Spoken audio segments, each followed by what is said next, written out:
Hello, and welcome to our channel. Today we are going to do a recap of the reign of the 7 Spellblades. Episode 1. The episode kicks off at the Kimberly Magic Academy, a prestigious institution notorious for its low 20% graduation rate. Oliver Horn, a fresh-faced student, makes his way toward the grand entrance for the school's opening ceremony. Amidst his anticipation, an odd occurrence unfolds. A talking flower gently descends, addressing Oliver's evident nerves about joining the academy. The flower advises him to take it easy for the moment, cryptically hinting that he'll come to understand true hardship before graduation, should he even make it that far. Grateful for the advice, Oliver watches as the flower departs, leaving him with a mix of curiosity and uncertainty about the challenges ahead. As he ponders the flower's words, Oliver notices Katie Alto, a fellow student, who seems perturbed by the flower's cryptic message. Just then, Guy, a confident and charismatic individual, appears on the scene and approaches Katie. With a reassuring tone, he urges Katie to disregard the flower's unsettling remarks. Guy goes on to explain that the flower's personalities can shift due to their absorption of magic particles from the ground, often resulting in unfavorable attitudes. Katie responds, revealing her lack of expertise in flora due to her greater fascination with magical creatures. Guy playfully seizes the opportunity and asks about her favorite magical animal, suggesting a flirtatious undertone.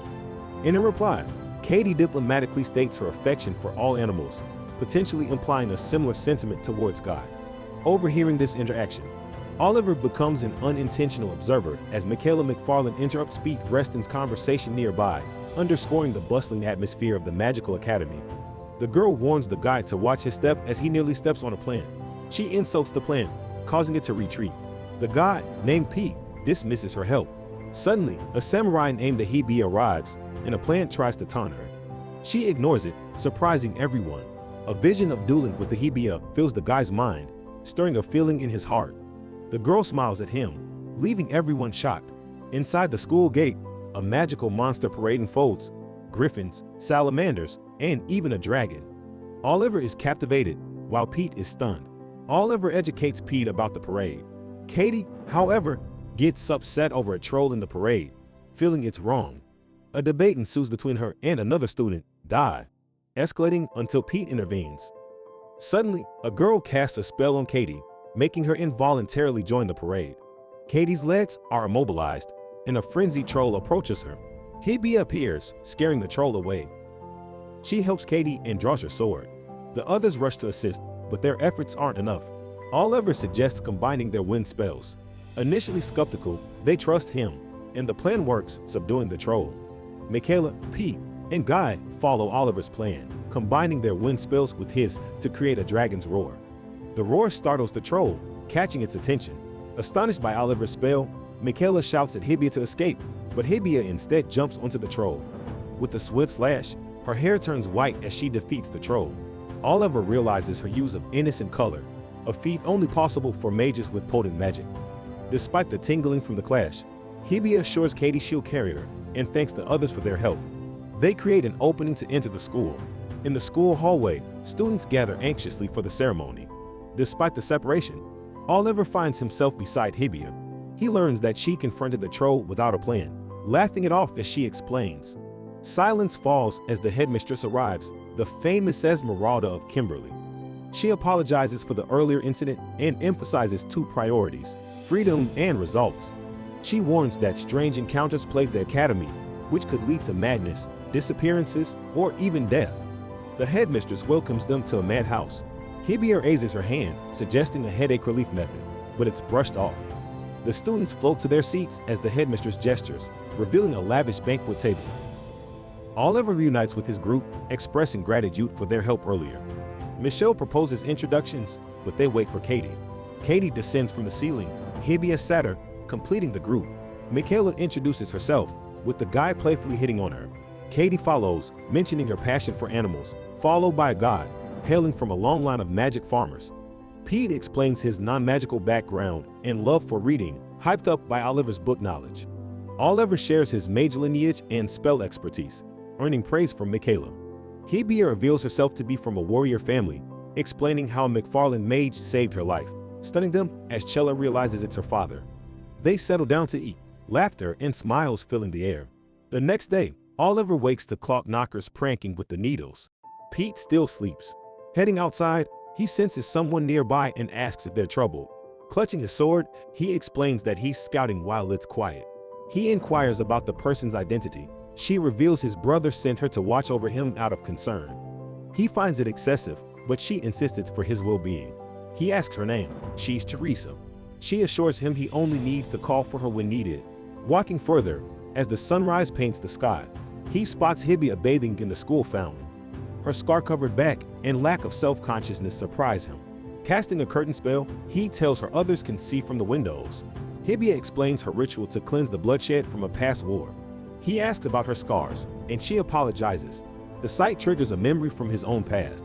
Returning to reality, he urges her to hurry, offering his jacket as a makeshift towel.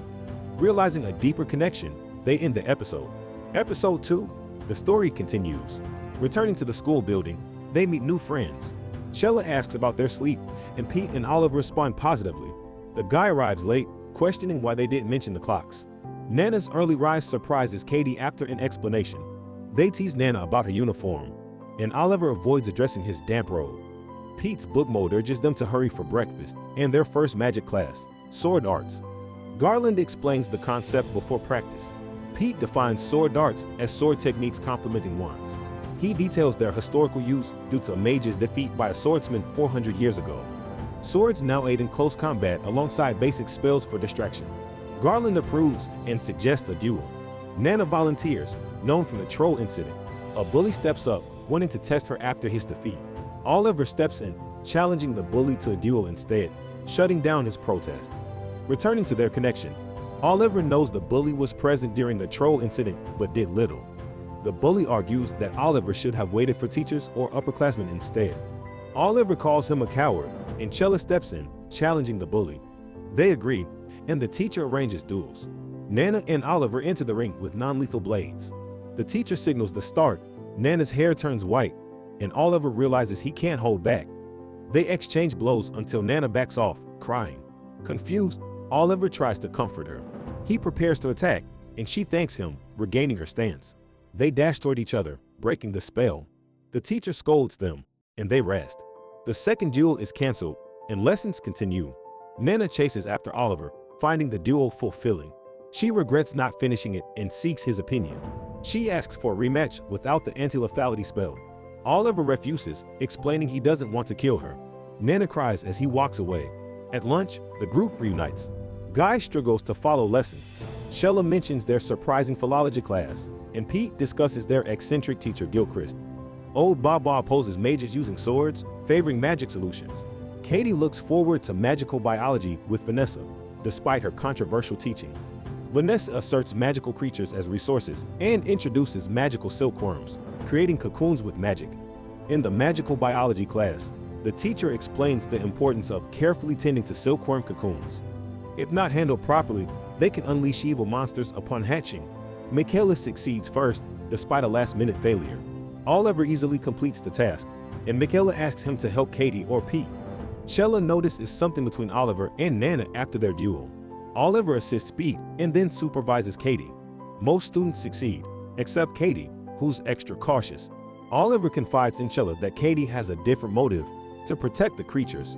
Katie loses control when petals distract her, causing the cocoon to darken. Oliver instructs her to burn it, but she refuses, attempting to save the silkworm by hand. An evil creature emerges and bites her, prompting Oliver and Chella to react. The teacher checks on them, docking 2 points for helping Katie. Oliver takes her to the infirmary, and Katie explains her deep connection to magical creatures. Back in the dorm, he reassures Katie, encouraging her not to judge the school based on a single day. He reminds her of her friend's support, only to discover everyone eavesdropping. Later, at the fountain, Teresa advises him to choose friends carefully, implying vulnerability in the school. She heads to Gwen's workshop, leaving Oliver to ponder. Dinner proceeds as usual, except for Nanao's mood. Katie worries, but Nanao assures her. Pete forgets his book, and Chella and Oliver agree to accompany him. Oliver explains that lost items are hard to find at their school due to possible fairy involvement. They tell the others to return to their rooms and start helping Pete search. They recall rumors of their school being connected to a giant labyrinth that intertwines with the halls at night. Pete finds his book quickly, bringing relief. As they rush back, They accidentally trigger a change in the hallway, turning it into a dungeon. They encounter fog and a female voice. Pete starts moving toward it, but Oliver stops him. The girl, Ophelia Salvadorian, a fourth-year student, appears with a zombie-like student behind her. Ophelia uses a curse pain spell to fend off the zombie. The fog thickens around her, and Pete moves forward. Shella stops him, and Oliver explains that it's a bewitching spell from the fog. They flee, but end up at a dead end with a wall of bones. Another student, a fifth year, appears behind the bones, giving Ophelia time to catch up. She questions whether to punish them, ending the episode and paving the way for Cyrus' story. Episode 3, the story continues. Ophelia and her group gradually encircle Oliver and his friends. Pete becomes frightened, but Oliver quickly reassures him. He stops Pete from drawing his weapon, knowing it might provoke aggression. Michaela joins in, not to escalate the situation. Ophelia and Cyrus exchange words about their past encounters. Ophelia mentions Cyrus's desecration of corpses, leading to a heated exchange. Cyrus reveals that he once severely wounded Ophelia. The two engage in combat, summoning monstrous entities. Ophelia's demon battles Cyrus's skeleton monster. The intense fight prompts Oliver to consider fleeing the scene. Before they can escape, Cyrus uses his magic to block their path. Luckily, Nana arrives in time to intervene. The fight between Cyrus and Ophelia reaches a climax as her demon shreds Cyrus's monster into pieces. Nana arrives in time to help as Cyrus and Ophelia's fight intensifies. Nana's demon defeats Cyrus's skeleton monster, but he revives it.